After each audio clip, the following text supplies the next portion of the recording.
avantage à quoi na réserve moko après ces 4 avantages à l'émotion lobby souveraineté nationale apparemment il y a une souveraineté nationale à Sinin OK sikoyo nanga ce qu'on a un exemple intégrité territoriale ouais toqué non la souveraineté parce que intégrité territoriale les a na 4 la souveraineté mais oui vous comprenez mais oui bon sikoyo avion président checker de tout ça à 40 minutes ko lawati fallait qu'il t'a gomati pour accord on est PCBiso intégrité ça dit que parti nous sur mabela Congo ils allaient à Congo et à biso avion qui t'a gomati pour nani souveraineté ba ba ngope na nini na monnaie nenga na to va na plateau so OK na Mahagi na Ituri ba olia shilling ugandais so OK na village moi ben na Mboma na kota ya Bangala bazolia franc centrafricain tout ça souveraineté franc congolais ba yebi angote so que na virage wana Mboma na rivière Ndou ezawana ozo comprendre so que l'équipe rivière wana tu avances 5 km aux na Congo après 5 km ndé siko yo commune na Centrafrique siko bato village wana baza plus proche ya Centrafrique pour administration à Congo eza à 80 km c'est-à-dire batanga la Centrafrique basala ka wende la Centrafrique balera mbongo à Centrafrique so que na village wana tuni bango président de la République ba ebi Congo ya président de Centrafrique. C'est ce que tu appelles souveraineté. Là, tu fais une très mauvaise lecture. Accord Wana et même libiso souveraineté territoriale T et même souveraineté à ta côté parce que depuis que l'accord a été signé intégrité depuis que l'accord a été signé 4e mois en moto au Kende. Même si nous avons ça nous avons juste traqué par FDLR. Toi aussi au banda. Mais c'est déjà fait. On se comprend. Toi aussi au banda. Parce que M23 neni tu as traqué FDLR dans la zone où ils ont occupé na rebelle. Parce que pour traquer FDLR, il faut que tu traquer en place de Bazali. Or, parce que ça que Bazana Goma, Bazana Bukavu, c'est bon qu'il y ait. Presque la rebelle Bazali. C'est bon qu'il y ait. Regarde, à un moment, nous sommes la bateau. Numéro 2.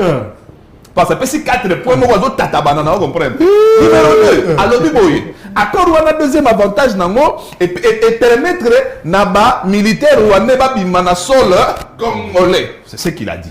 Alors bien bon. C'est ce qui est écrit. La contrainte. On le met des avantages. Mais oui. Et ça l'a mis déjà. Ah mais là c'est que tu as en dehors de la compréhension. Cette chose là c'est quoi? Pendant que l'accord dit que le militaire rwandais ne peut pas être sur le sol congolais. Place bango ba koti sabiso na 2021. Na EAC communauté des États d'Afrique de l'Est charte nango lobi boye. Moto ya moto aza membre ya communauté wana. Soki a un problème akoki ko landa bato ba lukele problème on a tie sika bazali. C'est-à-dire que pendant qu'accord de web sur Rwanda fabima EAC lobby Rwanda soko lobby que FDLR aza kuna Rwanda a la possibilité à okota. Des avantages. Nazana nuka à place wana. To vanda to lala to la muka. Gouverneur ya Ituri. Monsieur le général Luboya. Kachama Luboya.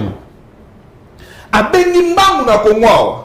Na Kinshasa. Na Kinshasa. A obi na comprendre te plus de 5000 militaires ougandais. Ba osa ba na Ituri ba na ba ke beni. Ba tuni bango bosa ni. Nana ko tibino eyebanité. Bon combien on dit eyebanité. Vous parlez de quelle intégrité? Vous parlez de quel militaire? 3. Alors, avantage, il y a encore de redorer la politique. Alors, on a le terme rétablissement. Il y a. C'est ça le terme qui est. Vraiment, oui, c'est ça. Mais c'est ce que je dis aussi. En d'autres termes, on va redorer l'image. Il y a politique, il y a Congo. Non, non, c'est pas redorer. Non. Ça, c'est une mauvaise explication. On parle de rétablissement de l'autorité de l'État. Mais il y a un rétablir l'autorité de l'État. Et ça, qu'on peut l'autorité de l'État, puis il faut avoir d'ango. Non, ça veut dire que l'État doit gérer, doit nommer, doit contrôler la monnaie et tout ce dont tu parles là. C'est là. Madame Nazolo Bayamwana. Parce que le bien, on a encore. L'État a géré mon ennemi dans l'Ouganda, dans Wituri, dans les shillings ougandais. L'État. Parce que même ici à Kinshasa, tout le monde a une monnaie na Ouganda. L'État a géré mon monnaie à Kinshasa. Franc congolais, la dédollarisation et à franc congolais, salamité. Parce que pour on a besoin de valeur, il faut tout dédollariser dollar. C'est-à-dire que tout limoussa dollar, limoussa dollar, na, on a besoin de Angola. Parce qu'on a Congo. Mon toison a posé un maman on est dans dollar, qui est un franc congolais. Oh, procédure on a posé ça là-bas, banque centrale. Bozui les sous Moutoumoro, la cani baraté. Banque centrale. On a expérimenté, mon temps. Banque centrale. On est là, si mission dans un petit carré. Vous comprenez? Banque centrale Nabiso. Non, tu connais Sabino que FM23, AFC banana Kenya. Caché tu sais que il y a caméra banana Kenya. Kenya a financier, il y a communauté tout y power. Mais banque centrale pour affouter biso ba fonctionnaire. Tant ba biso ça dit que biso ba congolais, allez la banque ya Kenya. TMB Equity. Est-ce que politique on est simbali na biso moko? Non. C'est à dire que accord oyo ce petit chiffon l'acte de vente banda ana moti z nango aza pona ba congolais te. Merci. Ah oui. Avant 25 minutes na sisika. Ya wapi yo lo baye koleka. Mais ya zo ba de lo hotel siko. Il se contredit beaucoup hein. Ba tu mata la ndako. Et ils ont un avantage pour autant. Non, et loko dana te sa Sahel koloba mingi eza koyeba te. Oh, ko kenembango eza ko komate. yo comment parce que malembe comment. Donc ce que mon frère doit retenir est aboui.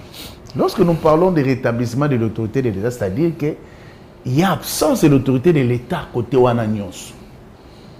Donc, ce qui l'État est nommé gouverneur, ce l'État est nommé administrateur du territoire, ce l'État est nommé officier, oyo il y a renseignement, tout ce mbongo oyo dans la frontière, bazolia mbongo ya pays voisins, tout ça.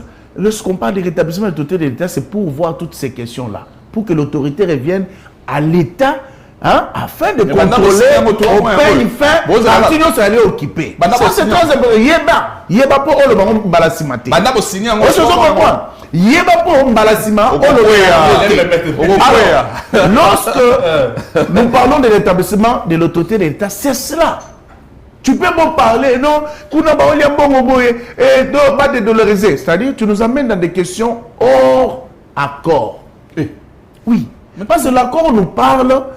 Ça, ce ne sont pas des questions. C'est les implications à la souveraineté. C'est les implications. Un instant. L'accord nous parle, nous traite des questions liées à la souveraineté et à l'intégrité territoriale de notre pays. Preuve en est, l'Est est occupé par le Rwanda. Et si le Rwanda est arrivé à signer, c'est-à-dire qu'il a reconnu qu'il est chez nous. Olobani. Lorsque voilà. Lorsque Baébiseke a se retiré n'a pas supplétif là, alors un système de défense a tué par la biso et a signé, ça veut dire qu'il a reconnu. Très bien. Lorsque il a dit qu'il faut pas rétablir l'autorité de l'État.